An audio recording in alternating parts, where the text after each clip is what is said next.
Everything you've been taught about making an impact is a lie. You've been told to speak up, to find your voice, to shout your message from the rooftops, to hustle, to network, to always be contributing to the conversation. But what if the greatest power, the most profound influence you could ever wield, doesn't come from your words, but from your silence? What if the key to a mind that is not just quiet, but unconquerable, a mind that can navigate the chaos of the modern world without a scratch, was forged in the absence of noise? The ancient Stoics, the masters of mental fortitude, knew this. They didn't just practice silence, they weaponized it. They codified it into a series of unspoken laws that have been buried under the noise of our perpetually online culture. Today, we unearth them. Forget everything you know about self-expression for the next few minutes. We're not here to learn how to speak. We're here to learn how to master the world by mastering our silence. The journey begins not in the external world, not in the loud conference rooms or the buzzing social media feeds, but in the most chaotic place of all, the space between your own ears. The first and most fundamental law of Stoic silence governs this inner territory. It's the law of the unspoken thought. Your mind is a relentless narrator, a constant commentator on your life, judging, worrying, predicting, regretting. The untrained mind lets this narrator scream without interruption. But the Stoic understands that most thoughts are not facts. They are suggestions, ghosts, echoes of fear and ego. To practice this first law is to become the gatekeeper of your own mind. It's to observe a thought as it arises, a flicker of anxiety about a future event, a surge of anger from a past slight, and to consciously decide not to give it a voice. Not an external voice, and not even a fully formed internal one. You let it pass like a cloud in the sky, acknowledging its presence without inviting it in for a conversation. This isn't suppression, it is discernment. Marcus Aurelius wrote to himself, "Today I escaped from anxiety," or no, I discarded it because it was within me in my own perceptions, not outside. The anxiety was just a thought, and by refusing to engage it, by maintaining his inner silence, he dissolved its power. Think of a tense negotiation. The other person makes an offer that feels like an insult. The untrained mind immediately begins an internal monologue of outrage. How dare they? They're trying to cheat me. I need to put them in their place.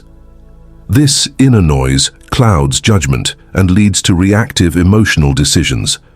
The practitioner of the first law, however, observes the feeling of being insulted, acknowledges the thought of outrage, and then lets it go, maintaining a calm inner sanctuary from which to make a rational, strategic decision. This is the foundation upon which all other forms of silence are built. Without mastering the silence within, the silence without is merely an empty pause. It is the silent refusal to engage with your own destructive impulses that forges the quiet mind. From this inner sanctum, we derive the second law, the law of necessary speech. Zeno, the founder of Stoicism, famously said, "We have 2 ears and 1 mouth, so we should listen more than we say." This has been repeated so often it has become a cliché, but its profound wisdom is rarely practiced. This law is not a vow of total silence, but a commitment to a brutal standard of value for your words.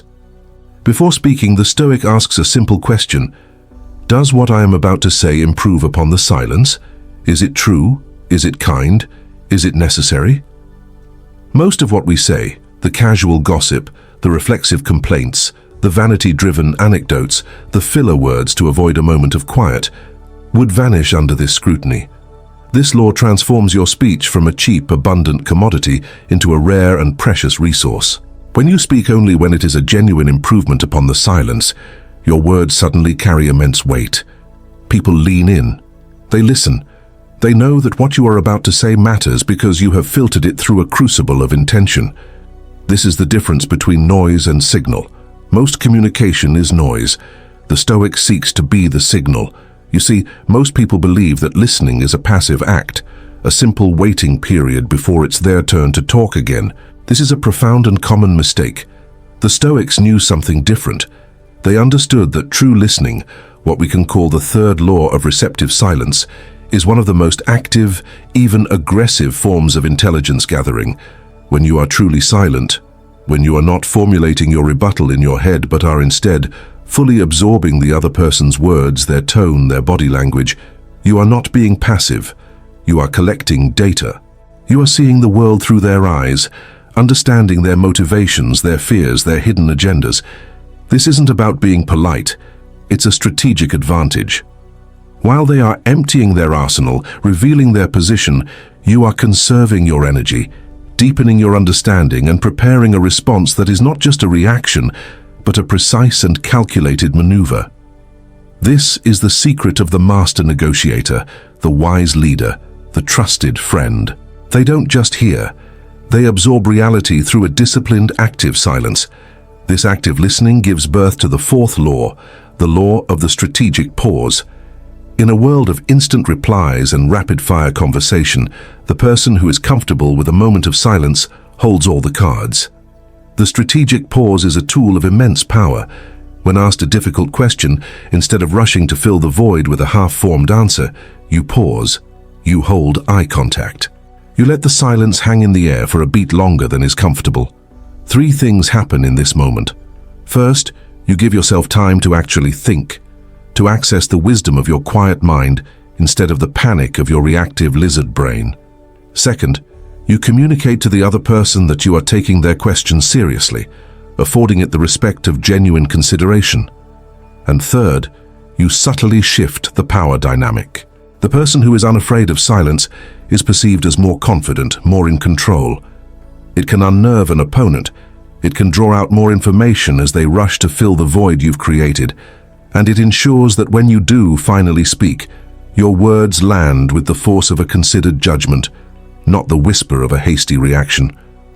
The strategic pause turns silence from a vacuum into a presence, a tangible force in any interaction. This leads us directly to the fifth and perhaps most difficult law, the law of emotional equanimity. This is the practice of meeting provocation with silence. When you are insulted, when you are criticized unfairly, when you are baited into an argument, the default human response is to defend, to retaliate, to escalate. The ego screams for vindication. The Stoic response is a disciplined, unwavering silence. This is not weakness. It is the ultimate display of strength. It is a non-verbal declaration that says, "Your words, your anger, your negativity have no power over my inner state. You cannot control me." Epictetus, a slave who became one of the most revered Stoic philosophers, taught that it is not things that upset us, but our judgment about things. By choosing silence in the face of an insult, you are refusing to judge the insult as harmful. You are breaking the chain of action and reaction. You rob the provocateur of their victory, which is to see you emotionally compromised. Your silence becomes a mirror reflecting their own ugliness back at them, and often it is far more eloquent and damning than any angry retort could ever be. It is the quiet confidence of a mountain that does not tremble in the wind. What if every word you spoke today was a drop of your own life force, a finite resource you could never get back? How many would you waste on trivialities, on anger, on explaining yourself to those committed to misunderstanding you? If your words were truly that precious, would you not guard them as the treasure they are? This is not just a thought experiment. This is the reality the Stoics embraced. Let's continue. This conservation of energy is vital for the sixth law, the law of nature's cadence. The Stoics believed in living in accordance with nature, and nature is rarely in a hurry. It operates in cycles, in seasons, in moments of explosive growth, followed by long periods of quiet dormancy. To master a quiet mind is to connect with this rhythm. It means taking time to simply observe the world without commentary, to walk in the woods and just listen, to watch the rain fall without feeling the need to photograph it, to sit with a cup of tea and do nothing else. In these moments of silent observation, the mind stops churning and starts absorbing. You begin to notice details you would have otherwise missed. You see the interconnectedness of things. Solutions to problems you've been wrestling with suddenly appear, not because you were forcing them, but because you created the silent space for them to emerge. This practice untangles the knots of the overthinking mind. It reminds you that you are a small part of a vast, intelligent system, and that not every problem needs to be solved by brute mental force. Sometimes, the most profound answers are waiting in the silence between the questions. This is the silence of clarity, the silence that reconnects you to the world and to yourself, and from that connection, you build your fortress. The seventh law is the law of the inner citadel. This is the idea, central to Marcus Aurelius's Meditations, that your mind is a fortress to which you can retreat at any moment to find peace, regardless of the chaos raging outside. Silence is the mortar that holds the bricks of this citadel together. Every time you practice the law of the unspoken thought, you add a stone. Every time you choose a strategic pause over a reactive word, you reinforce the walls. Every time you meet provocation with equanimity, you thicken your defenses. Your inner citadel is your sanctuary. It is the place where the opinions of others cannot reach you, where the anxieties of the future and the regrets of the past hold no sway.